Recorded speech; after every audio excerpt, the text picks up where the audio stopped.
Good morning, and welcome to CSL Denver, a place, a space, and a face of love, a spiritual community teaching ancient wisdom and utilizing universal principle to empower our lives and the lives of others. We are so happy that you are here today to help us celebrate one of my favorite times at the beginning of the year as we go through the back to basics. Now, this time of year, almost all of the centers, if not all of them, are going back to basics. And we're using the title for the monthly theme, Roots and Reboot. Roots and Reboot, so that we begin to dig deeper roots into these teachings and begin to reboot or reblossom or rebirth these ideas in our lives. Now, today's talk is how it works. Now, last week, Reverend Millie talked about the thing itself. And I love the term the thing itself because man has come up with these fancy names for God, like God or Allah or Yahweh or pick one, right? But the moment we label something, we've already diminished it. We've already put it in parameters. We've already put it in a box. And if God is all there is, then there is no box that's big enough to put God in. So the term, the thing itself, is very appropriate. It's very appropriate because it allows you to point to, call out, signify anything, and it has a reflection of the divine. Now, as we go through these basic teachings, which sum up the whole book that Ernest wrote, I mean, he could have given us these first 45 pages and got rid of the other almost 300 and 400 pages, and we just dive deep into those, we would be fine, right? Because we have the thing itself, how it works, what it does, and how to use it. So that's a little preview of where we're going with this. But today we're going to focus on how it works. So the first thing that we need to set this in motion is this. We live in a spiritual universe. As such, God is all there is, all possibility, all action. For God, the living spirit is the invisible source and substance of all things. It is the first thing that came on board. It is the cause behind all causes. And when we think about Ernest Holmes wrote in the first Science of Mind magazine in 1927. He said this.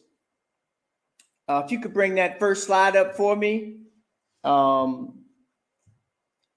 Ernest said this: I believe that the universal spirit, which is God, operates through a universal mind, which is the law of God.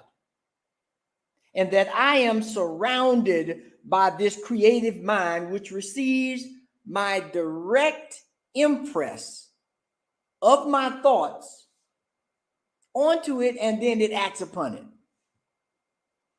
Now that's a lot, right? But if you put it real simply, it's kind of like if you ever had silly putty when you were growing up.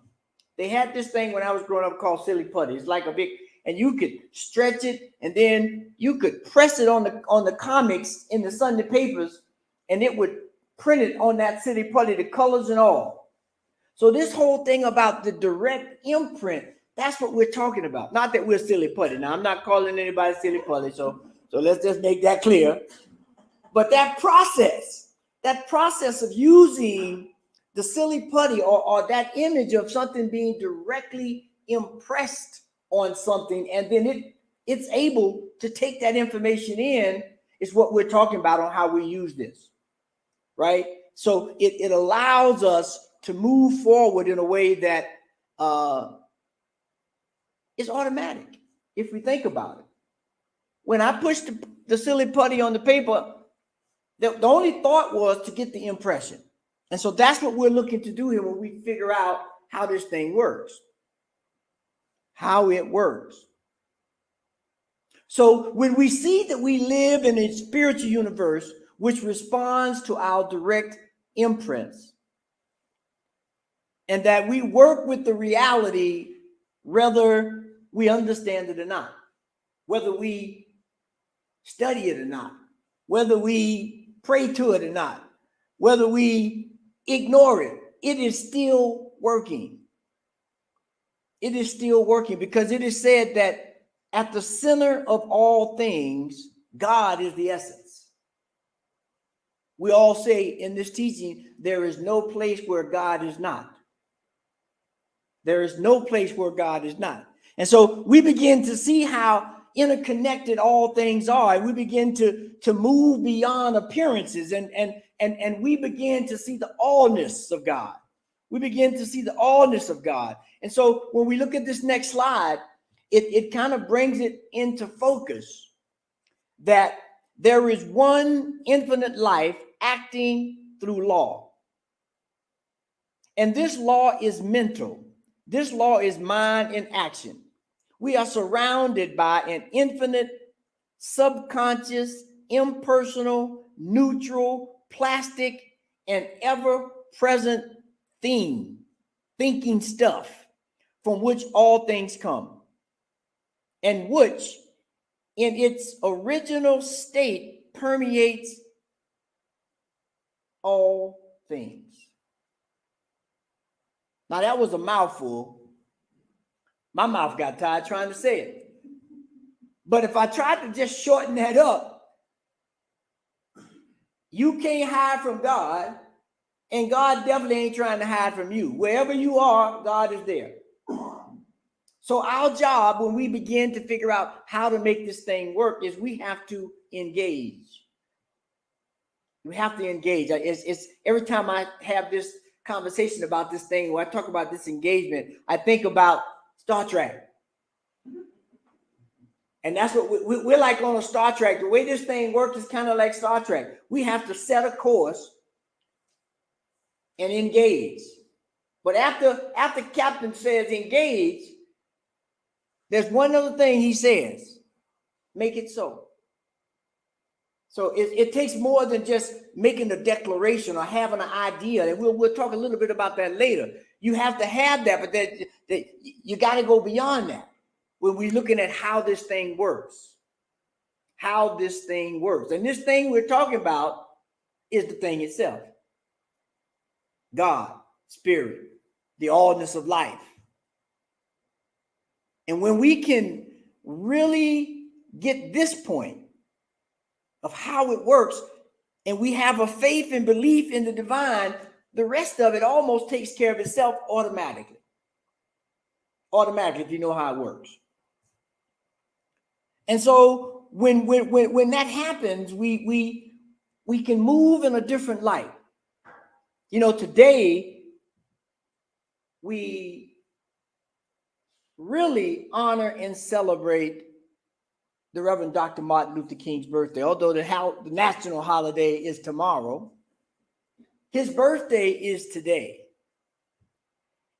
And as I was thinking about the way things work, I was thinking about Dr. King in this context of his celebration, and I remembered this one quote that's always stuck out to me. He said, "Take the first step in faith. Take the first step in faith. You don't need to see the whole staircase to start the journey. But you got to take that first step in faith, knowing and understanding that the staircase is there." That's how this thing works. You have to have some faith to make it happen. You have to take a step. We talk about these laws of correspondence and respondence and all of that. Well, if I don't give it something to respond to, or if I don't give some kind of correspondence to it, nothing's going to happen, so to speak, right? Because we know God is always working. But at a manifest level, there has to be that corresponding action and reaction, that cause and effect. We can give it many different names. That's the beauty of these universal principles when we look at how they work, because there's so many metaphors and there's so many stories and there's so many names to describe them, which is great because some people like red grapes and some people like green grapes, right? Just think, I don't like green grapes, and if the magic only came in the green grapes, I'm gonna be with no magic at all. I'm gonna be begging y'all to do all my magic because I can't do it. But we have to step with faith. And we know that when we step with faith, no matter what it looks like, no matter how the situation presents itself, the sweetness of the divine is enclosed in it. The sweetness of the divine is closed in it. And so when we think about this statement by Dr. King, this next slide, which is by Ernest Holmes, kind of echoes this same thing. By impressing our thoughts upon this substance, we can cause it to produce for us that which we think. Impressing our thoughts upon it is not an external act. For when we impress our thoughts upon ourselves, we are thinking into it. This is because of the unity of all mind. The unity of all mind. So one example I like to give is the body, right? This is one unit, right?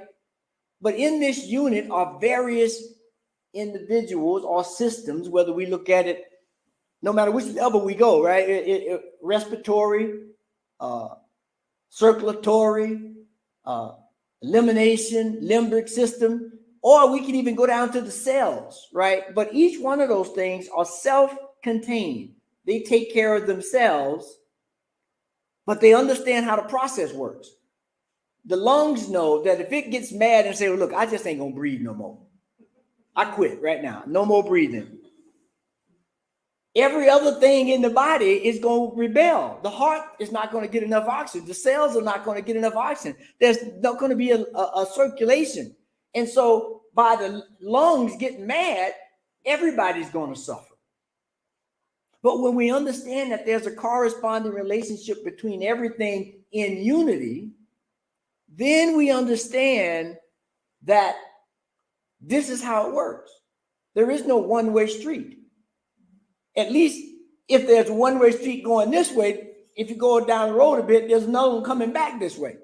There has to be this flow, this unique way that God expresses itself. And so when we are able to step into that kind of belief,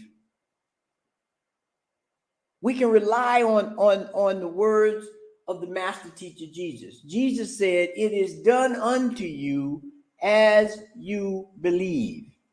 This is how it works. You have to have belief. You have to have trust. And there is plenty of evidence around the whole universe that lets us know that it works, that there's something there for us to tap into.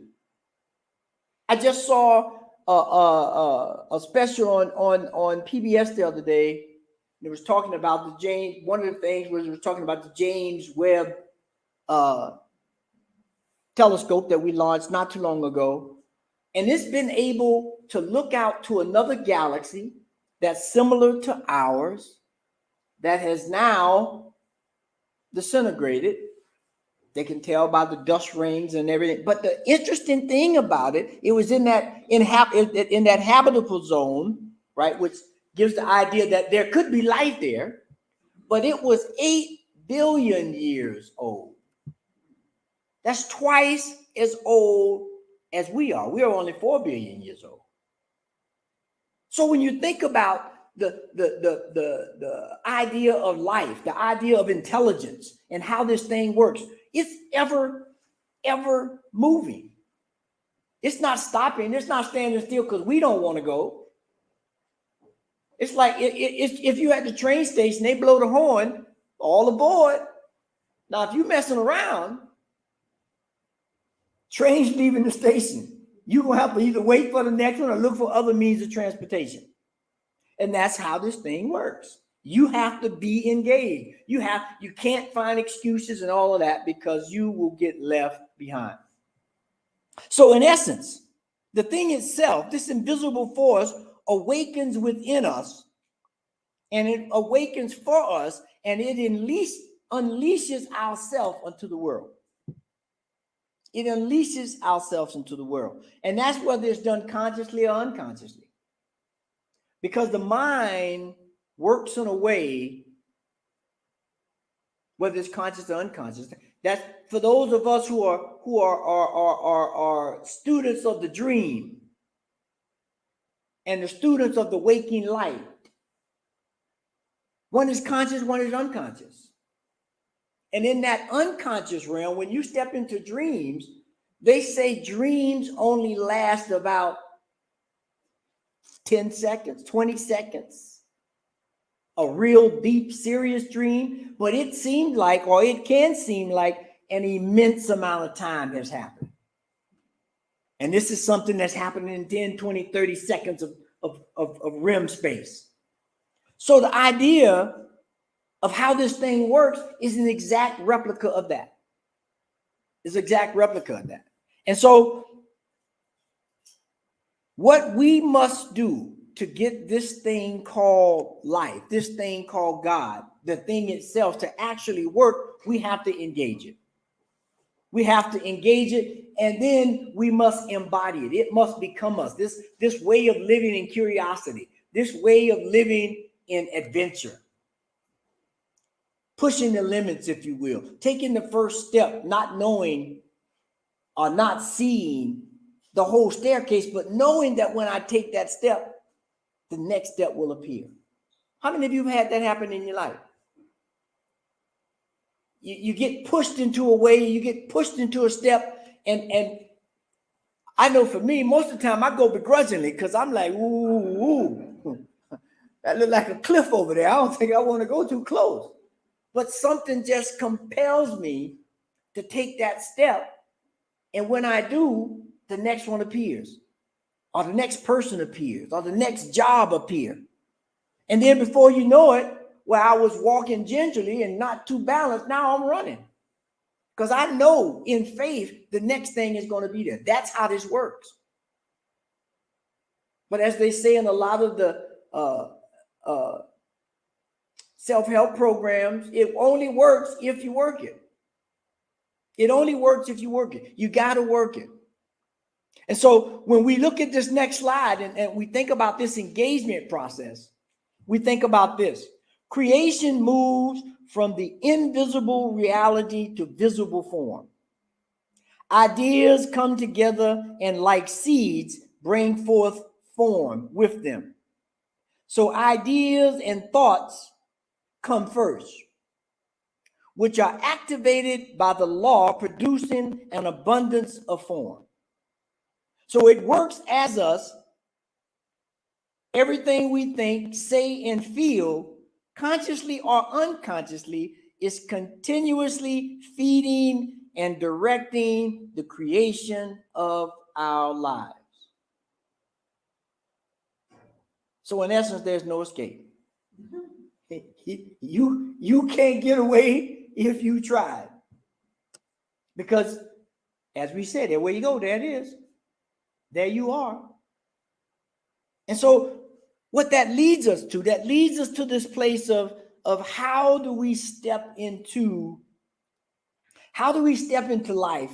How do we step into this creative process of how this thing itself works, of how this infinite spirit, this infinite intelligence, this life-giving source, so that when we engage it, we just say yes. That's all we can say is yes. And so bring up the next slide, which shows this very quickly. This is just one example of the Science of Mind teaching symbol. Like most people just say, oh, that's the Science of Mind symbol. But it's really called the Science of Mind teaching symbol, because right now it shows this the spirit, the soul, and the body, but it also has seed, soil, plant. There are many different concepts that goes at these various levels. And so what we're learning here from this, if we look at it as the top as the seed, we have soul here, seed, the soil, and the plant. The seed is that idea. It's the thing that anchors anything. And so let us look at these spiritual truths here, and let's begin to unravel how this process works, this creative process. And so the first truth that we need to understand, or the thing that we need to look at, is the seed, the idea, the thought, the vision, the dream. That is the seed. That is the thing that kicks the process off. And the thing to remember is this: everything the seed needs is already within itself.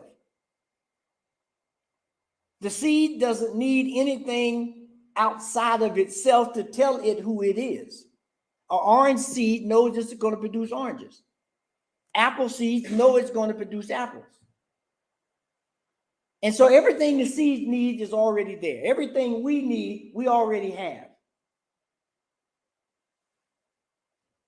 But for it to reach its potential, it must be nurtured. That seed has to be nurtured. We see the story in the Bible where they're walking along and the seeds drop, and some fall on fallow land and some fall on good soil, and then somebody walks by with a pot that's broken, it waters them, and boom, next thing you know, one place you got nothing, the other place you got thorns, the other place you got flowers. That seed has to be nurtured for it to reach its full potential, which means we have to nurture ourselves, our ideas, our thoughts, our dreams, our visions, because those are the seeds that are coming from the Spirit, coming from God, the thing itself that allows us to look at life differently every day, every day. And for it to reach the manifestation, now you can have a good seed and you can kind of nurture and take care and make the wind don't blow, but you also have to plant the seed. I'm sitting here hungry, but I got a storehouse full of corn and wheat and rye, and I'm complaining that I can't eat. But I ain't never planted the seeds. How many of you got seeds that you've never planted? To learn a new language, to make more money, to play an instrument. All those ideas in your head are seeds, but you got to plant them. And that leads to the next thing. When I plant them, it leads to the soil. The soil is the environment or the resources that we find ourselves in, or what we try to get for ourselves. Now, the one thing about the soil is non-discriminatory. It will grow weeds, it will grow flowers, it'll grow fruit. It has no preference. You in the soil will produce. And the same with us. If we put an idea in the mind and environment, whether it's conscious or unconscious, whether it's physical or ethereal, it will start growing the seed according to the environment it's in. How many people, parents, I bet you everybody raised their hand, told you don't hang out with so-and-so, that little boy's a bad influence. I don't want you to go down there and hang out in that park down there, because that park down there, they got all kind of activity. That's a bad environment. Because they knew that the elements in that environment, although the constructs of it, the playground was a nice construct, but the resources and the elements within that environment were not as conducive as they could be. So they wanted you to stay away. Of course, that's the first thing you did, is ran down there, because they told you don't go down there. And you just hope they don't hit you, or you hope that Miss Johnson down the street don't see you and go back and tell. But that's the environment. It has to be a wholesome environment. And that environment is good. There's something in it that has the power to activate what's in the seed. It active the seed at that point, the seed doesn't need to do anything, because remember we said everything the seed needs is within itself. But when it's put in the right environment, it's self-actualized. It begins to grow, it germinates, it produces. And so when we got a good seed that we took care of and we've nurtured and we put it in some great soil environment, then the next thing we get is inevitable. It's a plant, a manifestation, some type of form. And that's what we are in essence. We are a plant of the divine, a God plant. God had an idea of humanity and what we would produce and what we would manifest, and that's what we are. And so the plant is a reflection of the seed. If I plant melons, I'm going to get melons, right? I'm not going to get potatoes. Not in the nature of the seed, because the seed knows what it is. But the beautiful thing about a plant that has seeds is that they produce many fruit, and the many fruit have many seeds. If anybody ever ate a watermelon or cantaloupe or honeydew or Cushaw melon, any one of them, and any of the ones I didn't even call, there are an abundance of seeds in the one fruit. And the one seed that I plant that grows a watermelon vine may produce, depends on my soil, depends on my nurturing, it could produce 10, 20 watermelons off one seed on the vine. So that's how this thing works. This thing called life, this thing called a relationship with God, this thing called humanity. There is a relationship. There are some things that we have to do, that we have to allow, and there are things that we have to be for it to really take hold. And so when we are able to do that, when we are able to have a good seed and put it in some great soil, we get a wonderful plant. Be that life, be that a job, be that a relationship, be that a community. And that's what we're trying to do here, is that we are looking to create a world that works for everyone, for all things, everybody. Not just the humans, but the watermelon plants as well. Because I like watermelon, and I like all the melons, even the exotic melons, because it gives me this sense of wonder. And that's how we have to approach life. And so if we look at this last slide here as a summary, it says this: spiritual power responds by correspondence and respondence, with or alongside, rather than on behalf of or from out yonder. Now we just hold that right there for a minute. This is not something outside yourself. This is not something that you got to call down the street to or get on your phone and try to get on long distance. It's right inside of us. This spirit, this activation that happens is here. And when we are able to say yes and take that first step, as Dr. King said, without seeing the rest of the staircase, now we're moving. So when we look at the last part of that slide, it says this: the thing itself within us works as a process of unfolding, such as when we set out to learn a new skill. Right away, we can picture ourselves doing the new thing. But in order to actually do it, play the guitar, paint a picture, a series of steps is gradually, incrementally taken as we master the fretboard or the paintbrush. Another way of putting this is that when we involve ourselves with an idea, in order to then evolve the idea into a tangible form, into a tangible thing. So the answer is the process. The answer is understanding the process. And the answer is then again engaging the process. That's how this works. It is a process of life that we have to engage in, that we have to move forward in. And so when we are able to do that, we can step forward with this call to action for this week. You know, we can't go anywhere without call to action. And I know I'm alone today, but this is a good thing for me. So if we could bring up that call to action for this week, we have two things here.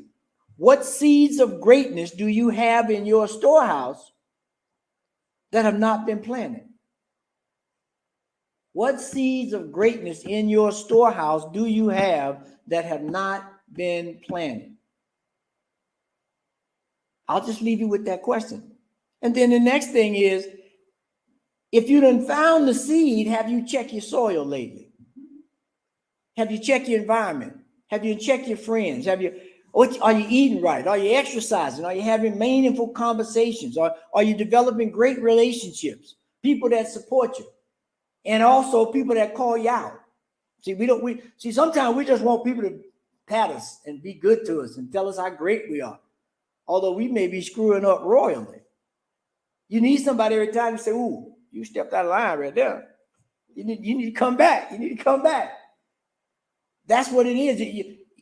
We have a balance of life, and that's what this process is. When these things are in balance, life is wonderful. Life is grand, and life is most definitely worth living.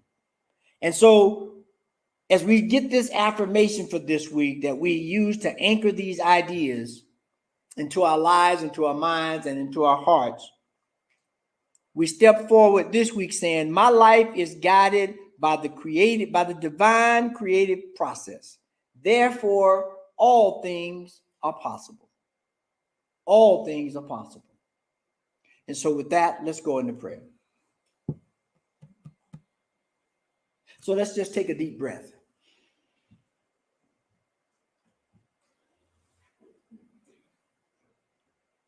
And we know that this breath is the breath of life. It is that infinite spirit, that thing itself that is in, through, and around all, that activates, that elevates, that engages the spirit within all things to say yes, to believe, to step forward in faith, to hold fast to the understanding that there is a power and a presence in the universe and that we can use it. And that when we allow ourselves to surrender to a higher power, to a greater understanding, to an infinite intelligence that creates worlds that are even 8 billion years old, we know that there is something in the air, something in the water that allows us to be exactly who we are. And so as we embrace that and we allow that to just sink into our hearts and minds and into our very soul, we are planting this idea of the greatness of God and the greatness of us. Because we are the seeds of the divine and we are a true reflection. We just got to be put in the right environment. We have to drink the great waters of life. And when we do, we awaken to our true selves. We awaken to the idea of, as Dr. King would say, the beloved community. And we begin to live out the dreams of my brother and my sister. I am your keeper. And so with that idea of knowing that each one can teach one and we can all hold each other accountable and that we can also uplift each other when we're needed, we just give thanks. We give thanks for the idea of a balanced life. We give thanks for the idea that I got someone to praise me when I need it and to correct me when I'm wrong. That's a blessing. That's a thanksgiving. And so we give thanks for that. And so I give thanks for everyone that's here today, everyone that's on the transmission, and everyone in the studio today, and church and everywhere that are hearing the word of God and saying yes. And so with that, I release, I let go. I know that this prayer is absolutely so because it is divine law that activates it. And so with that, I release and know that this is so, and so it is. Amen.